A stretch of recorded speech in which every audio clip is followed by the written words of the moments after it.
pose des questions. Bonjour.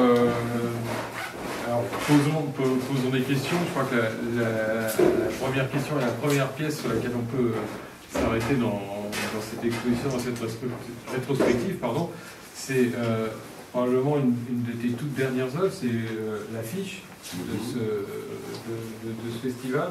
Donc je pense que pour la plupart d'entre nous ici, elle est assez évidente, cette signification, cette poignée de main entre Yves Chaland et toi. Mais comment est-ce que cette idée t'est venue La première idée, en tout cas, était de ne pas me décider moi tout seul, parce que Isabelle m'a dit qu'il faut faire un autoportrait. Je trouvais ça presque déplacé. Et donc, je voulais être avec Chaland.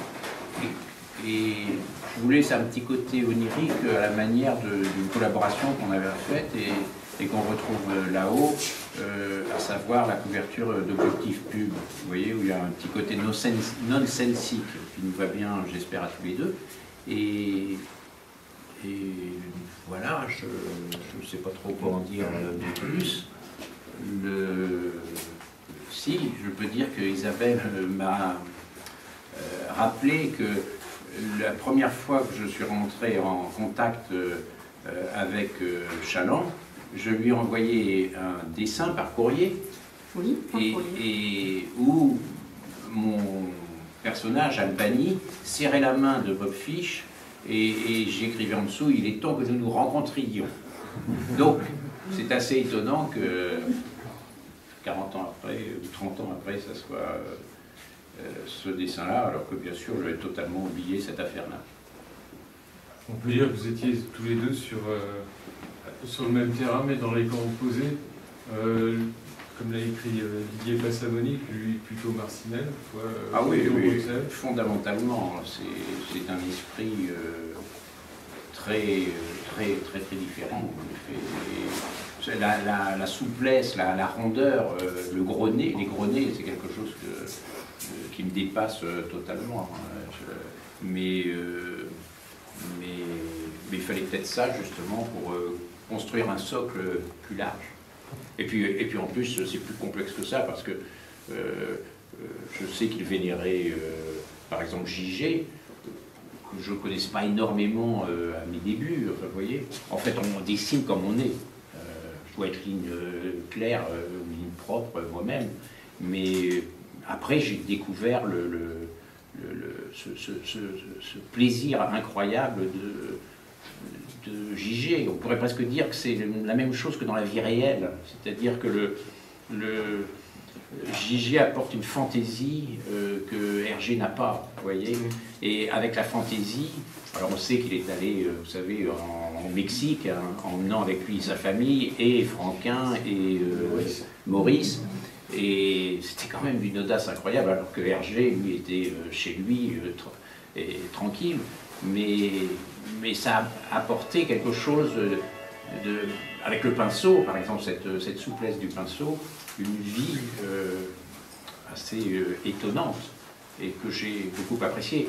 Alors, on peut un peu déraper avec ça, vous voyez, toutes les cases de Gigé ne sont pas parfaites, mais elles sont souvent parfaites, mais il y a des petits dérapages, alors que chez Hergé, il n'y en a pas. Mais à savoir, dans la vie, peut-être que Gigé est plus fréquentable.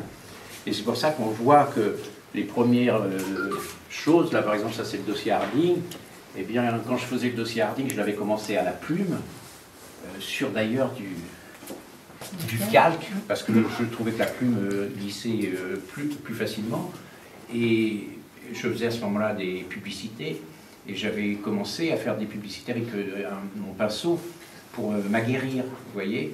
Et quand j'étais prêt pour faire Blitz, en fait, c'était le truc suivant, tout au pinceau, il a fallu que je finisse ce maudit album à la plume, alors que j'en avais plus du tout envie. Et ça, alors ça c'est affreux, vous voyez, ça a jauni, parce que je pense que c'était du calque collé sur un canson. Bon, ça me fait mal aux yeux. Regardez, mais moi, sans façon. Entre le dossier Harding et Blitz, il y a quand même encore un album, il me semble, ou je me trompe? Non. Non, il n'y en a pas. De la trilogie, non, d'accord. Enfin, moi, je me trompe. Erreur de ma part. Donc on voit le... Moi j'ai une question. Oui. Une question. Il paraît que tu as détruit la plupart des originaux. Oui, c'est pour ça que je m'étonne d'en voir. Ouais. Mais il faut dire que à une époque de ma vie où j'étais un peu trop munificent, il m'arrivait très souvent d'aller une soirée et de me dire tiens, qu'est-ce que j'emmène comme cadeau, et je prenais une planche de Blitz par exemple et je disais oh, je vais l'offrir à la femme qui nous reçoit, et puis je disais oh, une c'est pas suffisant, je vais en donner une deuxième, et j'arrivais là-bas, je rencontrais une autre personne, je partais 5 minutes après et les 2 planches étaient restées. Alors forcément des choses comme ça, après ça voyage indépendamment de moi-même, vous voyez, mais oui, c'est quand même difficile d'en trouver, hein, j'espère. Et ici, on peut voir une petite dédicace pour Michel, affectueusement. Ah. Donc on se dit, est-ce que cette planche a été donnée justement lors d'un dîner? En tout cas, je ne sais pas qui est cette Michel. T'as dû le rencontrer quand même. Oui, Ah ouais, mais enfin, pour tout vous dire, c'est obligatoirement vieux parce que on voit l'évolution de ma signature, hein, et vous voyez que celle-là, elle est beaucoup plus souple et beaucoup plus aérienne. Donc ça, c'est quand même, c'est pas récent. Je ne connais pas la rencontre, je connais juste qu'il m'a gentiment prêté ses belles planches. Il a une belle planche, c'est la Blitz, le deuxième de Blitz. Ça, j'ai du plaisir à le revoir par contre. Tu disais que tu n'en avais quasiment plus des planches de bande dessinée. Non, très peu. Vraiment, je sais, beaucoup parce que je les ai détruits, mais, et d'autres après parce que je m'en foutais un petit peu, et donc je les donnais facilement. Et puis après, il y en a qui ont été vendus, mais je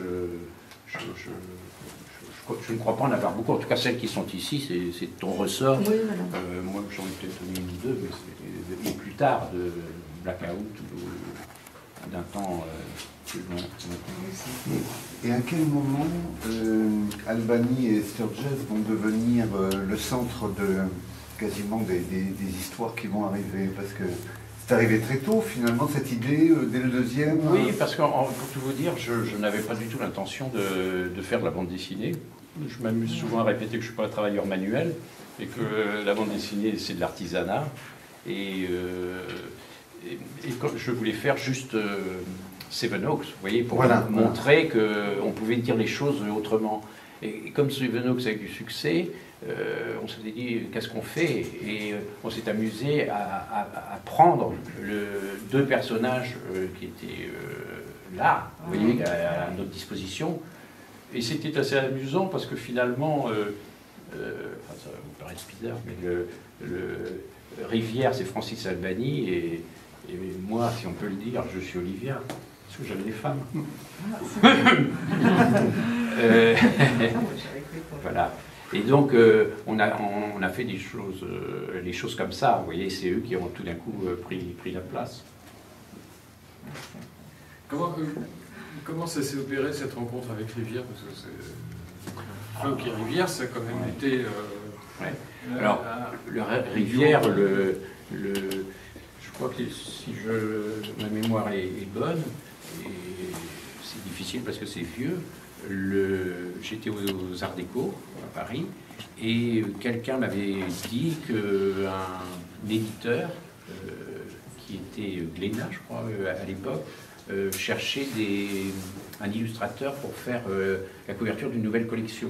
Et Rivière, il n'avait rien fait avant ça, et c'est lui qui a lancé cette collection sur un système dont il a abusé, plutôt à raison qu'à tort d'ailleurs. C'est parce que comme il était un grand lecteur, d'expurger des livres rares qui n'étaient plus dans le commerce depuis longtemps, et d'auteurs qu'il aimait. Et voilà. Et donc ça s'appelait Marginalia, et je ne sais plus par quel biais j'avais eu vent de ça. J'ai donné un book. Je me souviens même que j'avais un ami qui était, lui, en 3e année des Arts Déco au même moment, et je lui avais dit, ben, viens, dépose ton truc. Je l'avais même, par politesse, fait passer avant, avec des risques. Et puis, dans mon dossier, il y avait un dessin la petite amie que j'avais sans doute à l'époque, qui était en train de lire l'énigme de l'Atlantide sur mon lit qui était assez spécial, qui était bizarrement découpé en bois derrière, et sur le côté il y avait un cendrier avec un gros joint dessus. Vous m'avez fait peur. Et ça s'appelait l'invitation au voyage. Alors là, la rivière, c'est pas né. Le tropisme anglais, il vient d'où? Alors, non, juste avant ça, ce que je voulais dire, c'est que cette collection-là, on créait une petite collection oblongue, et ce qui était marrant, c'est qu'au début, on devait la faire en couleur, et je ne sais pas si vous vous souvenez, le bouquin est là, je crois, hein, dans une vitrine, une table vitrine, c'est ça? Et il y avait 2 livres qui sortaient. Le premier, c'était un Lovecraft, et c'est Giraud, qui lui n'était pas un petit jeune, hein, un inconnu, qui était énorme déjà, et qui a fait une couverture magnifique. C'est pas compliqué, c'est un type qui écrit sur une table, et la table a un drapé qui tombe par terre, et il y a une queue de monstre, en fait, pas de diplodocus, mais enfin, vous voyez une queue de ce genre-là qui dépasse. C'est assez marrant. Et on pouvait lire sur le papier qu'écrivait cet homme-là, « Dear Friends ». C'était bien. Et donc, moi, j'ai fait mon dessin, et qui, au début, devait être en couleur. Et ça paraît bête aujourd'hui, mais on a décidé, in fine, d'enlever la couleur et de mettre ça en noir et blanc. C'était très moderne, c'était très bizarre comme proposition. Et alors, forcément, moi, je me retrouvais avec un dessin qui n'avait pas de force, parce qu'il n'y avait pas beaucoup de noir. Et je me suis dit, fais quelque chose, tu vas être ridicule. Et j'ai gardé le personnage de la femme qui avait peur. Hein. Il y avait un coup de vent dans une pièce qui ouvrait, un coup de vent, une fenêtre, un coup de vent que j'avais piqué royalement à Hergé dans cette boule de cristal sans doute. Et c'est une femme comme ça, très art nouveau, enfin, à cette époque-là, qui a peur. Donc je l'ai gardé en positif, et j'ai passé tout le décor en négatif. Ça a fait l'affaire. Voilà. Et donc, je ne sais plus, tu me posais une question. Le tropisme anglais. Oui, alors, après, forcément, on s'est parlé un peu, et on s'est aperçu qu'on avait un amour effréné de la Grande-Bretagne. Je suis quelqu'un qui pense, hein, il faudrait dire penser, parce que la Grande-Bretagne, ce qu'il en reste, malheureusement, c'est plus la mienne, mais qui pensait que sans la Grande-Bretagne, la vie ne vaut pas la peine. Et je le pensais viscéralement, hein, c'était pas juste pour faire un mot. Et on avait des petites différences, vous voyez, il vénérait Agatha Christie, moi j'aime bien Agatha Christie, mais sans plus, ce qu'on appelle les whodunit, les histoires à énigmes, ça m'a jamais intéressé, hein. Et vraiment, mais on avait beaucoup de choses en commun, et pas obligatoirement justement que le tropisme britannique, parce que c'est l'époque. Aujourd'hui, par exemple, je ne vais plus à Londres, je ne vais plus en Grande-Bretagne, ça ne m'intéresse pas beaucoup, aussi peut-être l'Écosse un peu, mais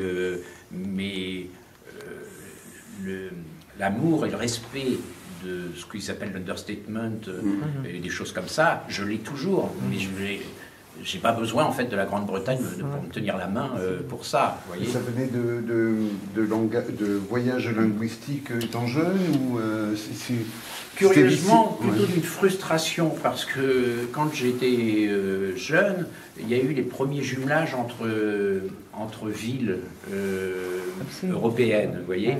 Et comme je faisais de l'anglais et de l'allemand, on était en effet jumelé avec une ville qui s'appelait Devizes, entre Bath et Londres.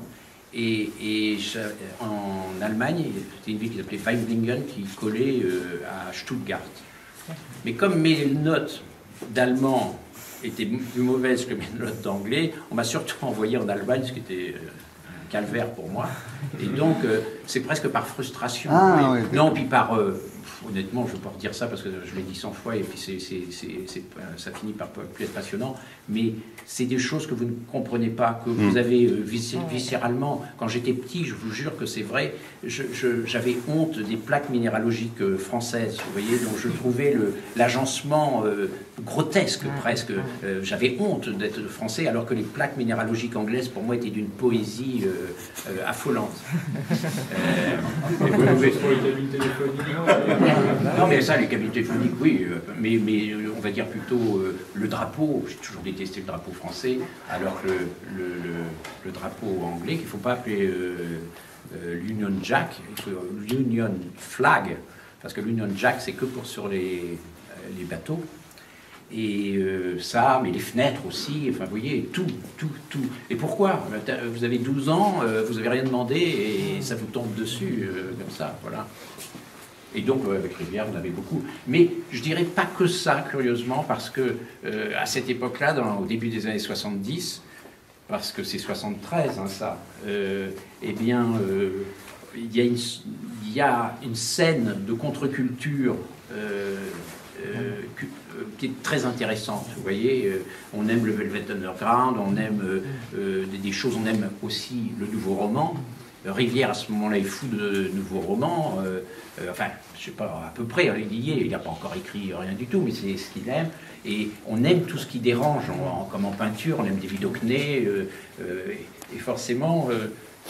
c'est tout ça qui fait le mélange. Parce que si ça avait été que l'Angleterre, ben, j'aurais sans doute fait, et j'aurais refusé de le faire, du Jacobs bis. Vous voyez. Moi, en fait, je me suis piégé moi-même parce que, comme je savais que l'histoire qu'on racontait était très spéciale, hein, une mise en abîme, pour mieux piéger, j'ai épousé un style... avec un peu de courage, faut-il le rappeler, parce que ce style-là, il n'était pas du tout en odeur de sainteté. Hein, à l'époque, c'était l'écho des savanes, tout le monde faisait des hachures partout, et c'était pas ce qui était aimé. Hein. Hergé, il passait pour un vieux schnock, voilà.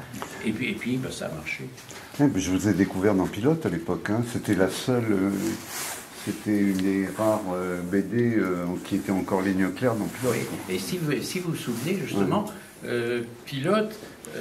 c'était donc Goscinny et Greg m'avaient demandé, une chose absolument incroyable, et ils nous avaient demandé à Rivière et à moi d'écrire un texte d'introduction pour préparer le lecteur à une histoire qui sortait vraiment de l'ordinaire.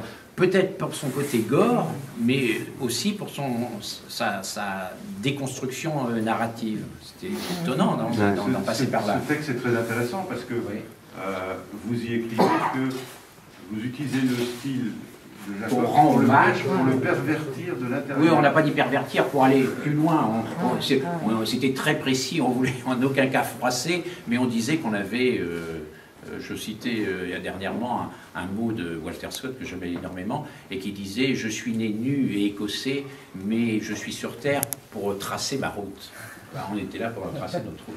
Et c'est vous qui allez directement à Pilote avec Rivière ou l'éditeur? Comment ça se passe l'entrevue pour que Cévenot s'y figure pour la première fois? Bonne question. Vous vous souvenez de ça? Non, honnêtement, non. Disons que c'était plutôt naturel de trouver un éditeur et de le proposer à Dargaud qui l'a pris. C'était Greg qui avait aimé ça. Voilà. Ouais, mais ah oui, c'est Greg qui... Oui, mais il n'était pas sorti en album avant de passer dans Pilote. Ah bah non, par la force des choses. Oui, par la force des choses. En fait, donc il a fallu que... Il était fini, il a paru en 76 seulement. Ouais. En fait, quand on regarde, j'avais fait exprès d'écrire 74 à la 2e ou 3e page pour me souvenir de quand je l'avais commencé. J'ai mis beaucoup de temps à le faire. Hein. Moi, je croyais que je savais dessiner, et puis dès que je me suis mis à faire la première page, je me suis dit, mais c'est difficile, c'est affreux. Voilà. Et je me souviens, je m'étais arrêté même à la 3e ou 4e page, parce qu'on m'avait proposé une histoire que j'espère vous ne retrouverez jamais dans les archives, de 8 pages qui s'appelait Le Conservateur, dont le scénario n'était pas si mauvais que ça, d'ailleurs. Et c'est pas ça, par exemple? C'est pas ça? Trop fort. Attention, il y a des traîtres dans la salle. Je l'ai relu hier soir, elle est très bien cette histoire. Oui, mais vous avez la tête du mec, on sentait Mais vous aviez 22 ans. Tardy, Si j'ai calculé, vous aviez 22 ans à cette époque-là. Ben, en 53, oui, parce que moi, tous les jours, je me disais, t'es rien qu'un con, tu travailles pas, t'es une flemme, tu fous rien, t'es mauvais et tout. Et maintenant, quand je revois ça, j'avais en effet 20 ans, 21 ans. Je suis né en 53, donc en 73. C'est paru en décembre 75. Oui, mais parce que oui, ça, mais... le temps et tout ça, mais j'avais commencé les choses avant. Donc en effet, quand j'ai commencé ces vélos, j'avais 21 ans. Mon Dieu, c'est pas... Avec Rodolphe. Texte. Et donc il y avait assez d'avance, de Sevenoaks pour ne pas être au taquet avec Pilote de l'apparition, parce que des fois il y avait la pression quand même pour que... Oui, oui. J'ai un peu oublié pour tout vous dire, mais j'ai souvent eu des problèmes comme ça, parce que je suis pas... J'arrête quoi, au dernier moment. Il faut, en effet... et c'était horrible, d'ailleurs, je n'aime pas beaucoup travailler, je préfère vivre. Et je m'apercevais que quand on travaillait énormément, c'était exponentiel le talent qu'on avait. Vous voyez, tout d'un coup, je me disais, mais si je restais là-dedans, je pourrais avoir une capacité de travail et de créativité phénoménale. Mais je me suis bien gardé de tomber dans ce panneau. Moi, j'aimerais bien vous remercier pour les centaines d'heures de plaisir et d'évasion qu'on a eues en lisant et vos BD et vos illustrations. Mais on est les amis de Chaland. Est-ce que vous avez une anecdote ou quelque chose, un souvenir précis de Chaland? Est-ce que vous avez quelque chose à nous raconter? Oui, certainement plusieurs, mais le... Madeleine. Je vais en dire une qui me vient là, mais qui était spéciale. C'était quand Chaland, plutôt vers la fin, quand Chaland avait fait F52, il m'appelle et il me dit, voilà, je voudrais que je vais te donner toutes mes crayonnés. D'ailleurs, je trouve ça toujours étonnant, ces gens qui arrivent à faire un album entier de crayonnés. Moi, comme je suis un impatient et quelqu'un qui s'embête assez rapidement, quand je fais une page, je l'encre tout de suite pour que ça vive un peu, vous voyez, parce que regarder un crayonné, c'est ennuyeux. Et il me dit, je voudrais que tu corriges tout, enfin, d'un point de vue, certainement pas de dessin, mais de narration graphique. Et j'étais étonné de la demande, je prends l'affaire et je regarde, et à la deuxième ou troisième page, il y avait une chose qui m'avait un peu gêné, qui n'était pas utile, il avait mis trop de gens autour de je sais pas quoi, et alors je lui fais la remarque, mais je lui ai dit, j'arrête, je n'ai pas à faire ça, je veux dire, moi j'aimerais pas qu'on le fasse avec moi, et je me vois pas en train de le faire avec toi. Je dis toujours, la création d'un artiste, bonne ou mauvaise, elle est souveraine. Vous voyez, vous n'avez pas à intervenir là-dessus. Je vais vous raconter une anecdote différente, mais qui revient à ça. Quand je fais Alain Resnais, il fait un film que je vois en avant-première, il n'est même pas fini d'être monté totalement, qui s'appelle « On connaît la chanson ». Et il me demande de venir il m'envoie un chauffeur pour aller à Joinville, comment on appelle ça, au studio de Joinville, en effet, merci. Et je regarde le film, je lui dis, ça va, je vous la fais, et je vous fais le générique aussi. Et vers la fin du film, il introduit dans la scène finale des remontées de méduses, vous voyez, plein écran comme ça qui monte. Et il me dit, et je ne trouve rien à y redire, mais j'apprends que le producteur n'est pas content et dit il faut enlever ces méduses, ça ne sert à rien. Et ça s'envenime entre le producteur et Alain Resnais. Et Resnais dit, in fine, écoutez, on va demander, je suis pourtant pas Salomon, Mais on va appeler Floch et c'est lui qui va nous donner son truc. Et j'ai dit sans hésiter au producteur ce que je viens de vous dire, à savoir la création de l'artiste, bonne ou mauvaise, et souveraine, c'est tout. Parce qu'on est comme des somnambules, il ne faut pas nous réveiller. Donc je considérais que, pour en revenir à 52, que c'était son affaire. Truffaut disait une chose très jolie, il disait qu'il s'était aperçu, au bout d'un certain temps, que les films vivaient par leurs défauts. Voilà. Et que si on contrôle tout, il disait une chose adorable d'ailleurs, on lui demandait, est-ce que, et c'est bon pour nous qui faisons des livres, est-ce qu'un film serait meilleur si on avait tout l'argent qu'on voulait et tout le temps qu'on voulait? Et il répondait certainement non. Il disait qu'au contraire qu'il fallait s'appliquer à trouver d'autres méthodes. Je vous en donne une qu'il citait. Il disait par exemple, je préfère faire un film en province parce que tous mes acteurs vont être dans les hôtels locaux et vont être... comment dire, ils vont penser qu'au film le soir et ils vont pas, si ça se passe à Paris, vous voyez, ils vont sortir voir des amis et ils seront moins concentrés le lendemain. Et ben voilà, ça c'est un argument qui est intéressant, vous voyez, mais à mon avis, ni l'argent, ni le... Si, on pourrait dire simplement que le manque d'argent est très... Imaginez l'art, si les artistes n'avaient pas eu besoin de gagner leur vie. Ça serait terrible. Enfin, en tout cas, en ce qui me concerne, vous n'auriez pas 2 albums, mais vous auriez rien du tout. Nada. Peut-être progresser un peu. Je ne sais pas si il est conseillé de monter à l'étage. Alors ça, si vous me permettez... Ça, j'ai été étonné aussi de la revoir parce que c'est quelque chose que j'ai vendu, mais il y a très longtemps. C'est à la même personne que là où vous avez dédicacé pour Michel. C'est la même personne. Ah oui, mais il ne faut pas le prendre comme ça, parce que je vais vous expliquer. Non, parce que quand j'ai fait ça, oui. Moi, pour tout vous dire, régulièrement, quand il fallait payer ses impôts, je partais avec plein de planches, j'allais voir, je ne vais pas les citer, mais et je repartais avec plein de monnaie dans ma poche. Et ça, à cette époque-là, j'avais vendu tout ce truc-là, et si je me souviens bien, tout mon petit livre qui s'appelait Life, c'est Life. voilà, à un type dont j'ai oublié le nom, mais qui avait Le Progrès de Lyon. Vous voyez, et qui était un grand collectionneur de bande dessinée, qui avait vraiment des belles choses. Donc ça fait très longtemps que je ne l'avais pas vu, ça. Vraiment, ces années, début années 80, oui, dans les années 80 peut-être. Et je ne trouve pas ça dégueulasse. Non, super. Il y a ma grand-mère qui passe dans le fond, je l'ai souvent mis très bien, ça, voilà le genre d'anecdote.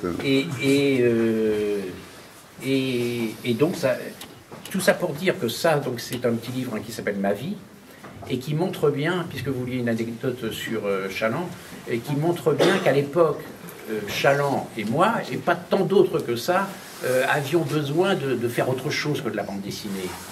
Et l'époque le permettait d'une certaine façon, vous voyez, et on avait besoin, et lui avait fait un petit livre qui s'appelle Le Jeune Albert, son chef-d'œuvre, et moi j'avais fait un livre qui s'appelait Ma vie. Et les deux, si vous vous souvenez, sans qu'on le sache, se terminaient par... tous les deux, on est dans le désert, vous voyez, il y a un truc quand même assez étonnant, vous voyez, avec la rumeur du monde, au fond, un Simoun qui se lève, c'est tout à fait étonnant.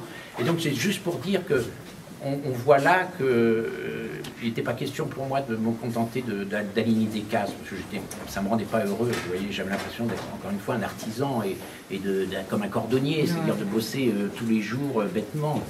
Alors que là, il y avait de la fantaisie, donc c'était une des pièces, il y avait les 4 saisons, parce que aussi j'ai toujours aimé rythmer mes bouquins par des choses assez fondamentales, comme ça. Et donc c'était l'hiver. Le matin, le journal Le Matin qui me demande de faire chaque semaine une page, vous voyez. Et donc tout de suite, j'ai l'idée de faire une pièce comme au théâtre, puisqu'on sait que ça sera la mise en abîme de ce livre-là, puisque mes mises en abîme, une fois que vous avez fait une première histoire avec une mise en abîme, vous dites, je ne vais pas la réutiliser, la mise en abîme. Mais en même temps, faire une histoire qui est qui n'a pas une construction narrative spéciale, ça m'ennuie. Je parlais de ça par exemple avec un René, et il était comme moi, il disait toujours, si j'ai pas une construction spéciale, je vais m'ennuyer à faire la chose. Ça vous garde éveillé, vous voyez. Et donc, tous mes albums, après, finissent par un médium que j'aime, c'est-à-dire le cinéma, le théâtre, l'album photo, curieusement, qui est un médium qui m'intéressait énormément. J'ai même fait la télévision, alors que j'ai jamais eu de télévision de ma vie, mais sous le plan d'un documentaire sur Olivia, vous voyez, bon, c'est comme ça que j'avais trouvé les choses. Et là, je décide donc de faire un seul décor. Je sais qu'à la fin, on découvrira que c'est une pièce de théâtre et pas la réalité. Et je sais que je vais m'amuser à faire en sorte que les gens ne puissent jamais penser que ça va être ça. Vous voyez, genre, Lady Houston Davis dit à son fils, tu sais que tu m'as promis d'aller chez on va dire... oui, je pensais pas à l'autre que je préfère sur Piccadilly, le grand magasin... Non, Harrods, c'est pas là. Quelqu'un a dit quelque chose? Fortnum & Mason. Merci, monsieur. C'est le traître qui essaye de se rattraper. et Fortnum & Mason, et je ne sais plus ce que je disais. Qu'est-ce que où suis-je? Pour pas que, justement, on pense que c'est une pièce de théâtre. Oui, voilà, elle disait ça, et puis après, on les voyait revenir en disant, c'est terrible avec le Blitz, il n'y a rien dans les magasins. Puis surtout les scènes nocturnes. Aussi, faire oublier ça, voilà. Le cambriolage. Puis, oui, alors les scènes nocturnes, c'est marrant, parce que quand par exemple, il y a une attaque d'avion, vous voyez, on pourrait dire, là aussi on a l'impression qu'on sort de l'histoire, alors qu'en fait pour moi c'est du bruit. Je me mets au théâtre et je me dis tiens ça serait ça. Et d'ailleurs il y avait quelqu'un qui est un spécialiste des avions de guerre qui m'a dit oui mais c'est une erreur, vous avez mis des Stuka alors que les Stuka n'attaquaient pas et n'avaient pas cette possibilité d'aller aussi loin. J'ai dit oui mais pauvre pomme, j'en ai rien à faire de la réalité. Si ce qu'on fait ça doit s'occuper de la réalité, c'est sans fin. Et puis c'est de la faute du metteur en scène de théâtre, finalement. Oui, et puis c'est bien. Et donc, mais je savais que les Stuka, on savait tout de suite que c'était l'ennemi, alors que les autres, on s'en serait pas rendu compte. Et donc, je sais que dans une pièce, les gens vont rentrer de la gauche vers la droite, et que les gens qui habitent la maison, eux vont aller de droite vers la gauche. Je sais que j'ai mis ça, qu'on va pouvoir ouvrir parce qu'il y a une radio dedans pour entendre les nouvelles, etc. Enfin, vous voyez, et donc là, c'est la première fois que je suis dans mon élément et un homme heureux à faire ça, vous voyez, parce que je crois pas. Si, il y a des gens qui ont envie de dessiner la cavalerie qui attaque, grand bien leur face, vous voyez. Mais moi, c'est tout ce que je déteste. Et là, je m'y retrouvais formidablement. Sans compter que les personnages, tout ça, je m'y retrouvais. Lui, très souvent, vous voyez, il est un peu alcoolique. C'est des histoires émotives. Quand il dit, il rentre et il dit, c'est la dernière fois que je le vois. Voilà, j'ai connu ça. Et tout le projet me plaisait, c'était vraiment dans mes cordes. Et c'est presque le meilleur souvenir, si on me demande quels sont mes livres préférés, je dis toujours Blitz. Parce que, et après je choisirais plutôt un livre personnel, vous voyez, que j'ai fait comme Une vie exemplaire ou des choses comme ça. Mais parce qu'il a gardé une fraîcheur pour moi qui n'a jamais été abîmée. Je dirais presque comme Hitchcock avec sa période anglaise et sa période américaine. Sa période américaine, on sait qu'elle est en couleur, qu'elle est beaucoup plus technique, qu'il a une sorte de maturité de style, mais néanmoins, moi je ne la compare en rien. D'ailleurs, souvenez-vous qu'il a fait 2 fois le même film, L'homme qui en savait trop. Eh bien, il y a dans toute sa période anglaise une distance, un humour, pourtant dans la même situation dramatique, qui est pour moi absolument irremplaçable, alors que la période américaine est trop sérieuse, avec des gens comme James Stewart et tout ça, qui m'ennuient un petit peu, vous voyez, alors que tous les Anglais, et particulièrement les 39 marches, qui sont un chef-d'œuvre absolu, et mérité de sa part, parce que, je ne sais pas si vous l'avez lu, mais moi j'ai lu bien sûr les 39 marches qui avaient été publiés en 1911, par comment ça s'appelle John Buchan, bien sûr. Bon, restez ici. Vous avez gagné votre place. John Buchan, et il y a plein de choses qui ne sont pas dans le bouquin, particulièrement les scènes. John Buchan ne fait pas passer par le pont que j'ai emprunté, le Forth Bridge, là, entre Édimbourg et puis l'autre rive où on peut aller à Saint-Andrews, par exemple, vous voyez, et alors que c'est monumental ce qu'il a fait. Alors, tout à l'heure, tu as dit que l'idée de Bliss vient de toi. Comment tu travailles avec Rivière? Ouais, alors ça c'est intéressant, parce que vous savez, c'est comme les Beatles. Les Beatles, au début, c'était signé des deux noms. Et puis petit à petit, on a appris qui avait fait quoi. Et on sait quelles sont les chansons de McCartney, ça tombe d'ailleurs un peu sous le sens. Ben, moi, je dirais qu'en effet, il y a des albums qui sont à moi et des albums... En fait, on a commencé, Rivière, quand je l'ai rencontré, il avait cette idée de roman, il voulait en faire un roman, c'était la première fois qu'il aurait publié quelque chose, et il avait cette idée de la mise en abîme du rendez-vous de Sevenoaks, vous voyez. Et moi, justement, on quittait Hergé, on est allé voir en 74, et dans le train qui nous ramenait, il m'a parlé de ça, et j'ai dit tout de suite, on va en faire une bande dessinée, vous voyez, je me suis dit, ça y est, c'est la chose que je veux faire. Le dossier Harding, c'est encore quelque chose qu'on fait parce que forcément on écrit tous les deux. Hein. Moi je ne suis pas, comme je le disais, je ne suis pas un travailleur manuel, donc j'obéis pas. Hein. Et c'était le succès du précédent qui faisait qui m'a obligé, parce que je m'en serais passé. Et d'ailleurs on voit bien que le dossier Harding a du mal à exister parce qu'on sent que c'est qu'on nous pousse un petit peu, enfin qu'on est un peu obligé. Et le dossier Harding, on va dire que... on le met de côté, mais on s'aperçoit, si vous voulez, qu'en gros, si vous voyez l'évolution des choses, on voit que Rivière a toujours besoin d'une intrigue et de choses comme ça, les lectures dont je vous parlais, machin, alors que moi, je déteste ça complètement, et quand on arrive je dirais qu'il y a deux choses qui m'appartiennent. C'est des bouquins comme Underground, que je fais pratiquement, je ne vais pas dire seul, mais donc je domine totalement. Pourquoi? Parce que j'ai fait les films Smoking and No Smoking de René, et que c'est d'après des histoires d'un type qui s'appelle...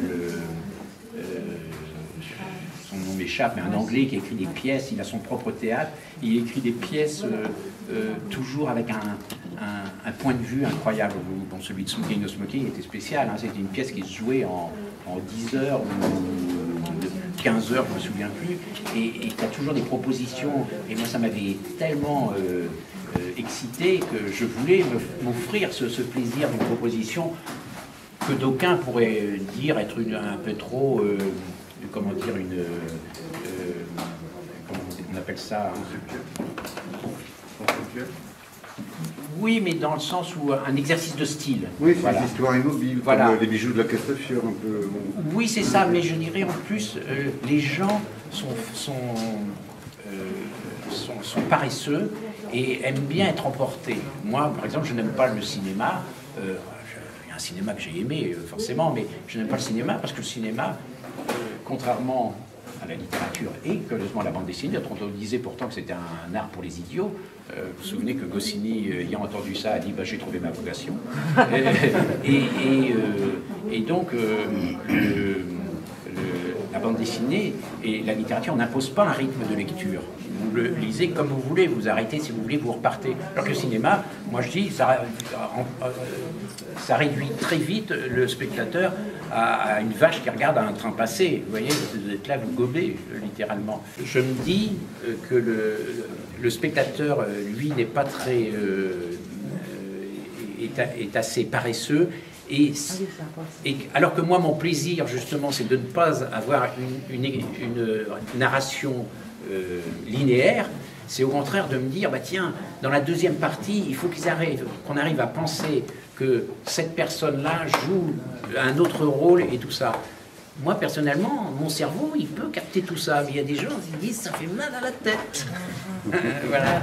Et donc, dans ce sens-là, on ne peut pas dire que ça soit un produit bande dessinée traditionnelle. Ça fatigue un petit peu les gens.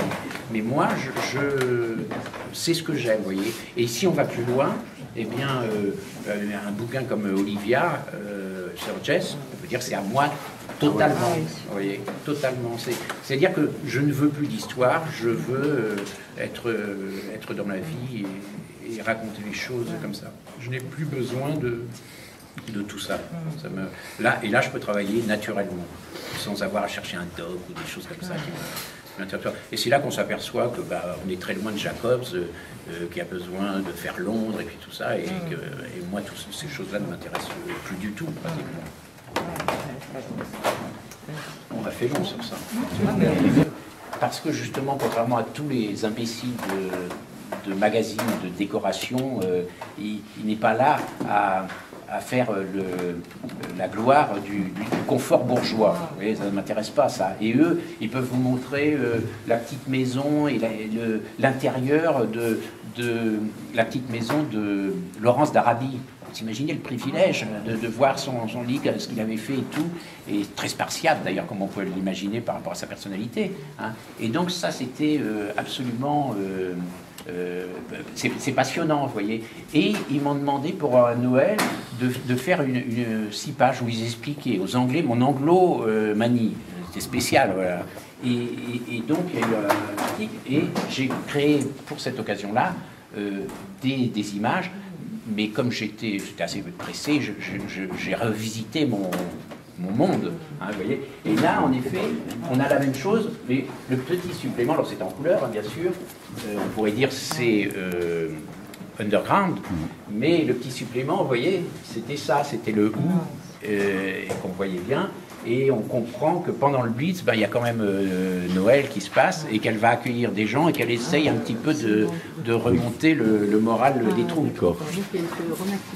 Il se remaquille, très important. Mais vous vous souvenez, ça c'est par exemple des choses absolument délicieuses pour moi. Je fais elle qui se fait ça avant que les gens... Parce qu'on a entendu les sirènes, et elle sait que les gens vont arriver, donc elle se truc. Mais dans la deuxième partie, on change les rôles, et c'est la petite vieille dame, mais elle fait pareil. Elle se met aussi du truc. Alors ça, c'est Blackout, c'est vraiment... moi, très vite, j'ai eu l'intention de ne faire que 2 trilogies, et même s'il y a Olivia en plus, hein, comme un miroir de sorcière qui remontre la chose différemment. Et je veux m'en tenir à ça. Sauf que Blackout, je le traîne depuis longtemps, puis il faut que je m'en débarrasse pour finir mon œuvre. Et donc je torche un peu, pour tout vous dire. Il y a même des pages où je mets des pages entières de texte. Je dis à Rivière, tu vas écrire comme Olivia Sturges. J'ai choisi, moi, des histoires, et on dira que ça paraît dans un magazine, et qui a été illustré par quelqu'un. Donc on fait ça, et j'apporte à Osterman chez Dargaud des planches, mais il y en a peut-être 12 dedans, qui sont qu'avec du texte imprimé que j'avais posé sur un truc. Il me regarde, il me dit « Mais Floch, c'est pas possible !» Genre, je dis « Non seulement c'est possible, mais ça sera comme ça sera pas autrement. » Et 6 mois après, il m'a dit « Vous aviez raison, c'était très bien, ça m'arrangeait bien. » Voilà. Mais c'était pour finir le cycle. Mais au moins, ça, celle-là, on les a mises ensemble, parce que je trouve que ça, c'est très anglais. C'est-à-dire qu'elles se suivent, vous voyez, donc vous voyez un petit peu l'ambiance. Et quand il dit elle est servie, l'Angleterre, ses pères se couchent avec les poules, mettez un casque sur votre bonnet de nuit. Et moi qui ai tout fait pour ne jamais faire de l'aventure, pour dire au contraire je veux détruire cette idée que la bande dessinée c'est toujours de l'aventure, et bien forcément arrivé là, j'ai eu l'esprit de contradiction, et j'ai dit je vais faire une histoire qui aura des suspens à la fin de chaque page, et où il y aura une course-poursuite et tout, le contraire de ce que je disais qu'il fallait faire, il ne fallait pas faire. Et en fait, pour ça, j'ai créé une histoire, là aussi c'est moi, c'est pas Rivière, que je pique aussi, mais un truc que les gens ont oublié et que je vous conseille, parce que c'est un film absolument délicieux, c'est Le Père Tranquille. Vous connaissez ça? Le Père Tranquille avec Noël et José Arthur qui jouait son fils, hein, vous voyez, voilà. Et j'adorais cette histoire le père pense que le fils est un raté, le fils pense que le père est un gros trouillard, alors qu'en fait, clic, ils sont des héros tous les deux. Je suis encore ému par ça, de 30 ans, à mon âge. Alors on va arriver vers le mot de la fin. Ah oui.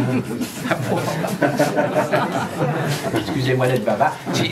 Il paraît qu'il faut le refaire demain, ça. Cet après-midi, c'est... Non, cet après-midi, t'es en haut. Ouais. Supérieur. Ah oui, parce que la prochaine fois, je repartirai, je me suis arrêté. Je le refais pas. Moi j'ai une question très bête et posée. Vous faites au tire-ligne les traits, vous les faites au tire-ligne ou... Alors, celui-là, ça c'est un très mauvais exemple. Vous voyez, parce que là, en effet, c'est au rotring, hein, les traits. Mais regardez, justement, c'est ce que j'ai expliqué tout à l'heure. C'est pas ça, c'est fait au pinceau. Vous voyez, donc ça vit. Mais ça, à cette époque-là, je le faisais encore au tire-ligne, alors que maintenant, depuis longtemps, je prends une règle et je fais ces traits droits au pinceau. Et c'est ça qui les fait vivre. Chaland avait mis au point cette technique. Ouais. Est-ce que c'est lui qui te l'a enseigné? Non, je pense que ça vient naturellement parce qu'on comprend très bien que c'est mieux, tout simplement. Hein. Mais simplement, c'est des choses qu'il faut. Je dis toujours que l'ancrage, c'est presque un art martial.